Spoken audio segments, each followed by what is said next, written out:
Hello नमस्कार दोस्तों, एक बार फिर आपके साथ एक नई सीरीज़ के साथ हाजिर हुए हैं। ये जो हमारी 5 क्लास की सीरीज़ रहने वाली, इसमें आपको रोज़ 10-10 क्वेश्चन देखने को मिलेंगे जो कि प्रीवियस क्वेश्चन यानी कि पिछले सालों में आए हुए हैं। ये सामाजिक विज्ञान कक्षा 10। आप लोगों को पता है कि कक्षा 10 जो यूपी बोर्ड के स्टूडेंट हैं उनको पता होगा कि 20 नंबर यानी 70 नंबर में से आपको 20 नंबर के जो क्वेश्चंस होते हैं वो बहुविकल्पी यानी कि एमसीक्यू मल्टीपल चॉइस क्वेश्चंस होते हैं। ठीक, तो हम ये जो क्वेश्चंस आपके सामने लेके आए हैं ये पिछले 5 सालों में ये प्रश्न यूपी बोर्ड में जो पूछे गए हैं उन्हीं के क्वेश्चंस हम आपके सामने लेकर आए हैं। तो ये सीरीज जो होने वाली इसमें आपको 50 क्वेश्चन देखने को मिलेंगे। 5 क्लासेस होंगी इसमें और रोज आपको जो है वो 10-10 क्वेश्चन देखने को मिलेंगे और उस क्वेश्चन से रिलेटेड जितने क्वेश्चन बन सकते हैं, मतलब कि अगल बगल के क्वेश्चन या पूरा एक्सप्लेन करके आपको सभी क्वेश्चन समझाने की कोशिश की जाएगी। तो चलिए बिना देरी किए हुए हम आज की इस वीडियो को शुरू करते हैं। ठीक, तो आज की इस पहली क्लास का जो हमारा पहला क्वेश्चन है वो नेपोलियन की वाटरलू में पराजय कब हुई। नेपोलियन की वाटरलू में पराजय कब हुई? नेपोलियन बोनापार्ट जिसे कहते हैं, नेपोलियन बोनापार्ट की वाटरलू में पराजय कब हुई। पिछले साल ये क्वेश्चन एज इट इज ऐसे पूछा गया था, नेपोलियन बोनापार्ट की वाटरलू में पराजय कब हुई। तो नेपोलियन बोनापार्ट की वाटरलू में पराजय कब हुई थी? तो वो 1815 ईस्वी में हुई थी। नेपोलियन बोनापार्ट की वाटरलू में पराजय 1815 ईस्वी में हुई थी। और अगर आपसे ये पूछ लिया जाए कि नेपोलियन कौन से देश से संबंध रखता है, नेपोलियन राजा या नेपोलियन बोनापार्ट कौन से देश से संबंध रखता है, तो वो हो जाएगा फ्रांस। नेपोलियन जो है वो फ्रांस से संबंध रखता है, नेपोलियन। और क्वेश्चन अगर ऐसे पूछ लिया जाए कि फ्रांस में क्रांति कब आई, तो फ्रांस में क्रांति आई थी 1789 ईस्वी में। फ्रांस की क्रांति कब हुई थी? 1789 ईस्वी में फ्रांस की क्रांति हुई थी।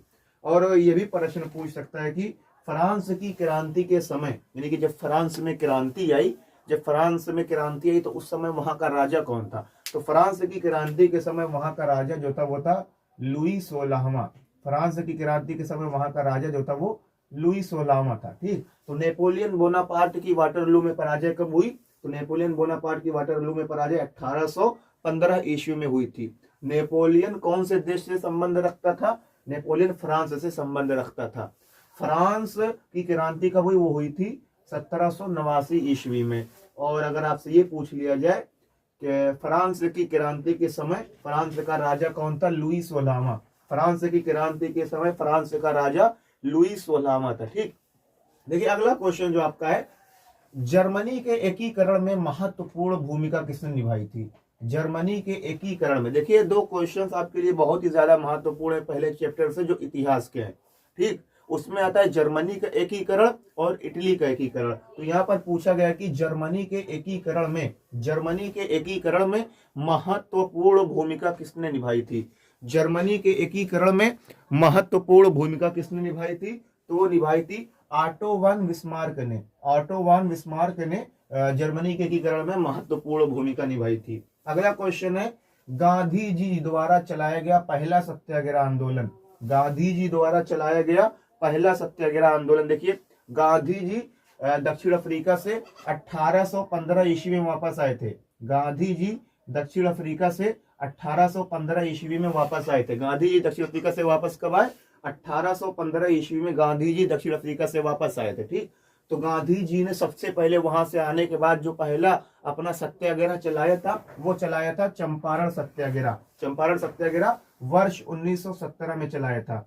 वर्ष 1917 ईस्वी में गांधी जी ने चंपारण सत्याग्रह चलाया था, वर्ष 1917 ईस्वी में। और चंपारण सत्याग्रह बिहार के चंपारण जिले में चलाया गया था। चंपारण सत्याग्रह बिहार के चंपारण जिले में चलाया गया था और ये गांधी जी द्वारा चलाया गया पहला आंदोलन था। ठीक, चंपारण सत्याग्रह। और 1918 में गांधी जी ने खेड़ा सत्याग्रह आंदोलन चलाया था, वो चलाया था गुजरात में। ठीक, वो कहां पर चलाया था? गुजरात में। और वर्ष 1919 ईस्वी में रॉलेट एक्ट आया था। और आपको पता है कि मोस्ट फेमस और most favourite question, Jallianwala Bagh हत्याकांड की घटना 13 अप्रैल वर्ष 1919 ईस्वी को हुई थी। तो प्रश्न ये है कि गांधी जी द्वारा चलाया गया सबसे पहला सत्याग्रह कौन था? चंपारण सत्याग्रह, जो कहां चलाया गया था? बिहार में। कब चलाया गया था? 1917 में। ठीक, और अगर आपसे ये पूछ लिया जाए गांधी जी दक्षिण अफ्रीका से वापस इंडिया कब आए? 1915 ईस्वी में। कब आए थे? 1915 ईस्वी में गांधी जी दक्षिण अफ्रीका से वापस आए थे। ठीक, अगला प्रश्न है आपका, चौरी चौरा हत्याकांड की घटना का क्या परिणाम हुआ। सबसे पहले आपको यह पता होना चाहिए कि चौरी चौरा की घटना क्या थी। चौरी चौरा हत्याकांड की घटना वर्ष 1922 में घटित हुई थी। कब घटित हुई थी? वर्ष 1922 ईस्वी में यह घटना घटित हुई थी। कब? वर्ष 1922 ईस्वी में चौरी चौरा हत्याकांड की घटना घटित हुई थी। कहां पर घटित हुई थी? यह घटना घटित हुई थी आपके उत्तर प्रदेश के गोरखपुर में।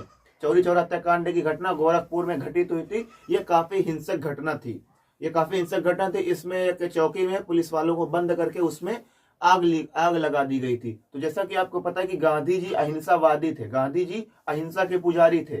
चूंकि यह घटना एक हिंसक घटना थी, इस घटना से नाराज होकर गांधी जी ने क्या किया था? असहयोग आंदोलन वापस लेने की घोषणा कर दी थी।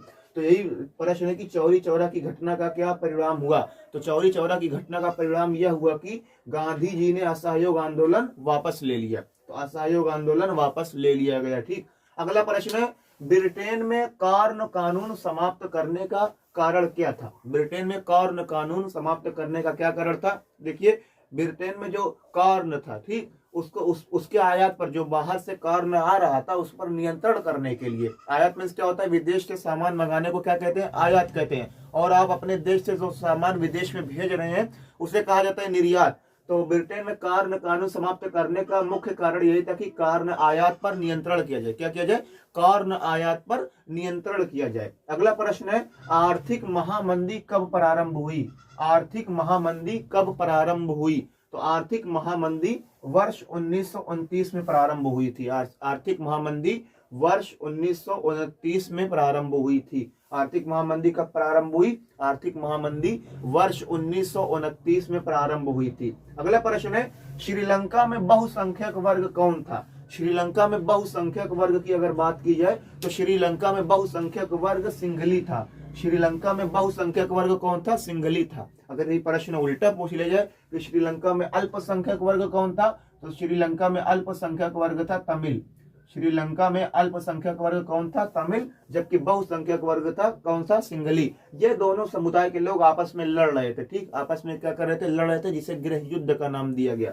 श्रीलंका में सिंघली और तमिल आपस में लड़े थे। सिंघलियों की संख्या लगभग 80% थी, यानी कि 80% के आसपास थी, जबकि तमिल लोगों की संख्या क्या थी? कम थी।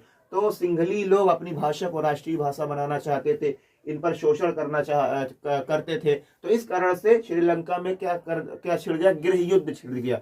घर के ही लोग, देश के ही लोग आपस में क्या करने लगे? लड़ने लगे। तो इसी को नाम दिया जाता है गृह युद्ध। तो श्रीलंका में बहुसंख्यक वर्ग सिंघली था, जबकि अगर अल्पसंख्यक की बात की जाए तो श्रीलंका में अल्पसंख्यक वर्ग कौन था? श्रीलंका में अल्पसंख्यक वर्ग तमिल था। श्रीलंका में अल्पसंख्यक वर्ग तमिल था।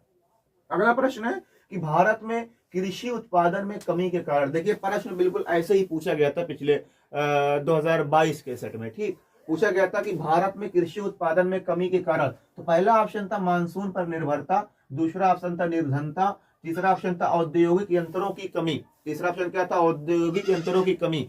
तो देखिए, भारत में कृषि उत्पादन में कमी का सबसे बड़ा कारण यह कि मानसून पर निर्भर है हमारे देश के लोग, यानी कि वर्षा पर निर्भर है। अगर वर्षा सही समय पर नहीं होती तो हमारे देश की जो कृषि, जो फसलें वो खराब हो जाती हैं। हमारे देश के लोग किस पर निर्भर है? वर्षा पर निर्भर है। हमारे देश के पास जो है वो सिंचाई के साधन केवल वर्षा ही है। वर्षा या नहरों के माध्यम से हमारे देश में सिंचाई की जाती है। अगर मान लीजिए कि वर्षा नहीं हुई तो क्या होती है? फसल बर्बाद हो जाती है। तो एक तो कारण ये हो गया कि मानसून पर निर्भरता, हमारे देश के किसान जो है वो इस मानसून पर निर्भर है, इसलिए हमारे देश में कृषि उत्पादन क्या है? कम है। दूसरा क्या है? निर्धनता। हमारे देश के लोगों के पास, हमारे देश के किसानों के पास उतना पैसा नहीं है कि वो ज्यादा से ज्यादा इन्वेस्ट कर सकें अपना कृषि में। भाई, अच्छे किस्म के बीजों को लाएं, अच्छे किस्म की दवाओं को लाएं, अच्छे कीटनाशकों का प्रयोग करें, उर्वरक का प्रयोग करें। क्योंकि उनके पास उतना पैसा नहीं है, इसलिए जो है वो उसमें लागत अच्छी नहीं लगा पाते, इसलिए कृषि उत्पादन में क्या है? कमी है। अगला जो है वो ऑप्शन है औद्योगिक यंत्रों की कमी। हमारे देश में उस प्रकार के यंत्र भी नहीं जैसा अमेरिका, चीन के पास है या और अन्य सारे यूरोपीय कंट्रीज के पास है। तो ये तमाम कारण है। मानसून पर निर्भरता भी कृषि उत्पादन में कमी का कारण है, निर्धनता भी और औद्योगिक यंत्रों की कमी भी। ये तमाम कारण जो है वो भारत में कृषि उत्पादन के कमी के कारण है। ये जो आपके सामने लिखे गए हैं ये तमाम जो है कृषि उत्पादन में कमी के कारण है। ठीक, अगला प्रश्न है उत्पादन के किस क्षेत्र को उत्पादन के किस क्षेत्रक को सहायक क्षेत्रक कहते हैं? देखिए उत्पादन के 3 क्षेत्रक होते हैं, एक होता है प्राथमिक, द्वितीयक, तृतीयक। तो प्राथमिक क्षेत्रक में आता है कृषि, प्राथमिक क्षेत्रक में आती है कृषि, और द्वितीय क्षेत्रक में आता है कृषि से जब मतलब जो कृषि से उत्पादन, मान लीजिए कि आपने गेहूं का उत्पादन किया कृषि में, ठीक, तो कृषि जो है वो आती है प्राथमिक क्षेत्रक में। प्राथमिक क्षेत्रक को सहायक क्षेत्रक भी कहा जाता है। अब अगर बात कीजिए द्वितीय क्षेत्रक क्या है, द्वितीयक क्षेत्रक क्या है, तो द्वितीयक क्षेत्रक में आता है कि आपने प्राथमिक क्षेत्रक में जिस चीज का उत्पादन किया है, आपने प्राथमिक क्षेत्रक में जिस चीज का उत्पादन किया, मान लीजिए कि आपने कृषि करके गेहूं बना लिया, ठीक, गेहूं उगा लिया, अब गेहूं से आप क्या कर रहे हैं, आटा बना रहे हैं, गेहूं से आप क्या कर रहे हैं, आटा बना रहे हैं, वो आएगा द्वितीयक क्षेत्रक में। वो किस में आएगा, द्वितीयक क्षेत्रक में। प्राथमिक क्षेत्रक में क्या आता है, कृषि, और प्राथमिक क्षेत्रक को सहायक क्षेत्रक भी कहते हैं। और अगर प्राथमिक क्षेत्रक में उसमें प्रोसेसिंग कर दी जाए, मैन्युफैक्चरिंग कर दी जाए, ठीक, विनिर्माण की क्रियाएं कर दी जाए, तो वो आते हैं द्वितीय क्षेत्र। जैसे हमने गन्ने की खेती की, अब गन्ने से हमने क्या बना लिया, गुड़ बना लिया, गन्ने से हमने क्या बना लिया, चीनी बना लिया, वो आएगा द्वितीय क्षेत्रक में। और तृतीय क्षेत्रक में जो आता है, इसे तृतीय क्षेत्रक को सेवा क्षेत्रक कहते हैं, तृतीय क्षेत्रक को सेवा क्षेत्रक कहते हैं। इसमें यातायात आता है, चिकित्सा आता है, ट्रांसपोर्ट आता है, ये तमाम किसमें आएंगे, तृतीय क्षेत्रक में। अगला है ऊर्जा के परंपरागत स्रोत। परंपरागत स्रोत का मतलब कि ऐसे स्रोत, ऐसे संसाधन जो एक बार यूज करेंगे वो खत्म हो जाएंगे, उनका आप बार बार यूज नहीं कर सकते। जैसे कोयला, आपने कोयले का एक बार उपयोग किया, उसके बाद क्या हो जाएगा, कोयला खत्म हो जाएगा। पेट्रोलियम है, पेट्रोलियम का भी एक बार उपयोग करेंगे, पेट्रोल डीजल, ऐसा नहीं कि एक बार आपने गाड़ी में पेट्रोल डला लिया तो कभी आपको डलाने की जरूरत नहीं पड़ेगी। भाई आप लोग बाइक चलाते होंगे तो आप लोग जानते होंगे, एक बार पेट्रोल डलाया फिर खत्म हो जाता है, फिर पेट्रोल डलवाना पड़ता है। या प्राकृतिक गैस, जो गैसें होती हैं, जैसे लिक्विड पेट्रोलियम गैस जो आप अपने घर में यूज करते हैं, ठीक। तो परंपरागत संसाधन का मतलब ऐसे संसाधन जो विनाशीय होते हैं। परंपरागत संसाधन को विनाशीय संसाधन भी कहा जाता है। परंपरागत संसाधन को विनाशीय संसाधन भी कहा जाता है। इसमें कोयला आएगा, पेट्रोलियम और प्राकृतिक गैस आएगा। अगला जो इसी का रहता है गैर परंपरागत, जिसका आप बार बार उपयोग कर सकते हैं, जैसे सौर ऊर्जा, ये तमाम आएंगे किसमें, सौर ऊर्जा, पवन ऊर्जा, ये सब आएंगे आपके गैर परंपरागत स्रोत में। तो आज के लिए इतना ही, फिर मिलेंगे आपसे नेक्स्ट टाइम।